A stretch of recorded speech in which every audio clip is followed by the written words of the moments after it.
Hello everyone, আসসালামু আলাইকুম। কেমন আছেন?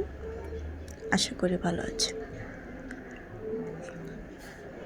এখানে দেখতে পাচ্ছেন বিসমিল্লাহ বলে আমি কিছুটা তেল দিয়ে দিলাম।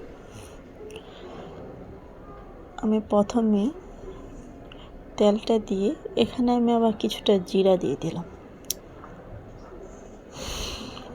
জিরাটা সামান্য একটু ভাজা ভাজা হচ্ছে, তারপরে ভেজে আমি আবার এখানে কিছুটা টেলে রাখা শুকনো মরিচ হালকা একটু টেলে রেখেছিলাম, সেটা দিয়ে দিলাম। রসুন কিছুটা থেতো করে রেখেছিলাম, সেটা এখানে দিয়ে দিলাম। তার সাথে একটু আবার পেঁয়াজও দিয়ে দিলাম। কিছুটা পেঁয়াজ কুচি করে রেখেছিলাম, একসাথে দিয়ে মিক্স করে নিলাম।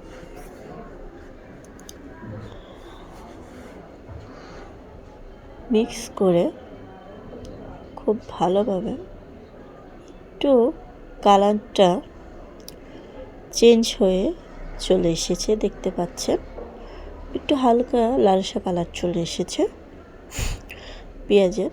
এখানে আমি সামান্য একটু লবণ দিয়ে দিলাম আমার পরিমাণ মতন। সামান্য একটু পানি দিয়ে এটাকে আবার লাড়িয়ে খুব সুন্দর মিক্স করে নিলাম।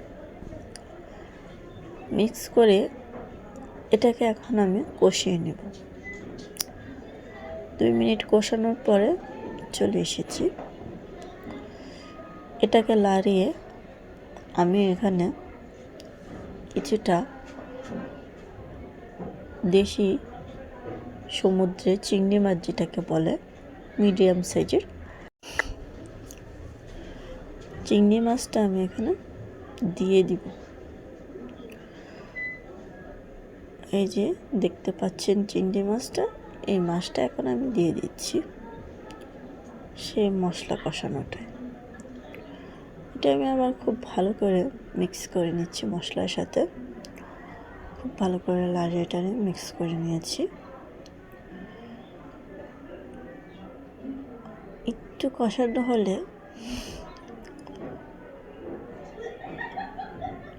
5 মিনিট কষিয়ে নিয়েছি আমি।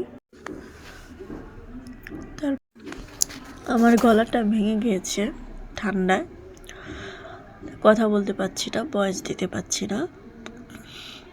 এটা আমি কড়াইতে দিয়ে দিলাম, সবজিটা আমি দিয়ে দিলাম।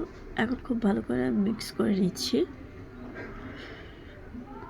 তারপরে এখানে মিক্স করার পরে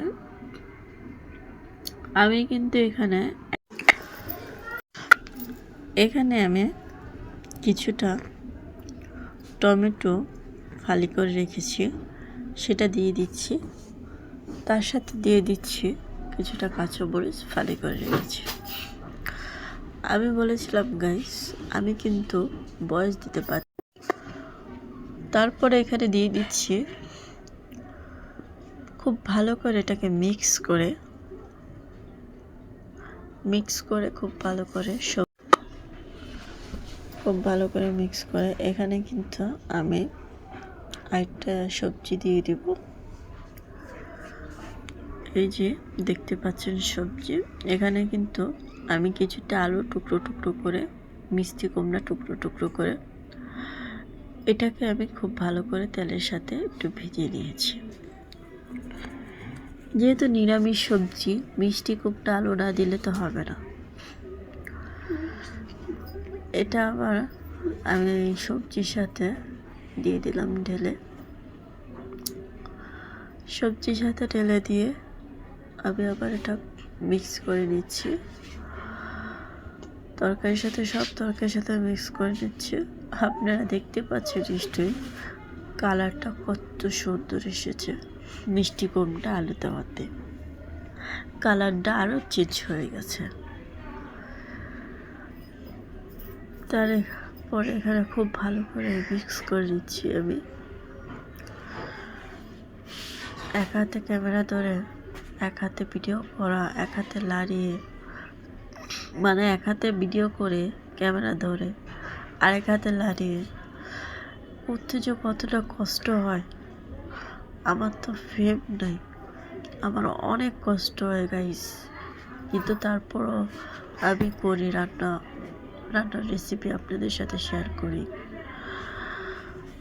প্রচণ্ড পরিমাণ কষ্ট হয়, একজন ক্যামেরাম্যান না থাকলে তার থেকে অনেক অনেক বেশি কষ্ট হয়।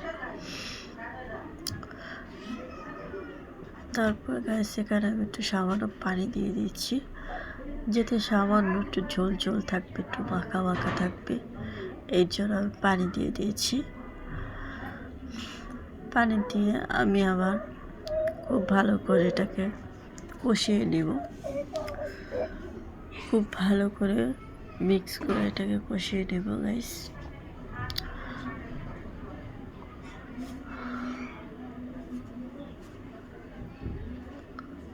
দেখতে পাচ্ছেন কত ভালো করে মিক্স করছি, কড়াইটা লড়ছে গাইস, ক্ষমা চেয়ে দিচ্ছি। কড়াইটা আসলো। সবাই ভালো থাকবেন, সবাই আমার সালাম রাখবেন। আল্লাহ হাফেজ।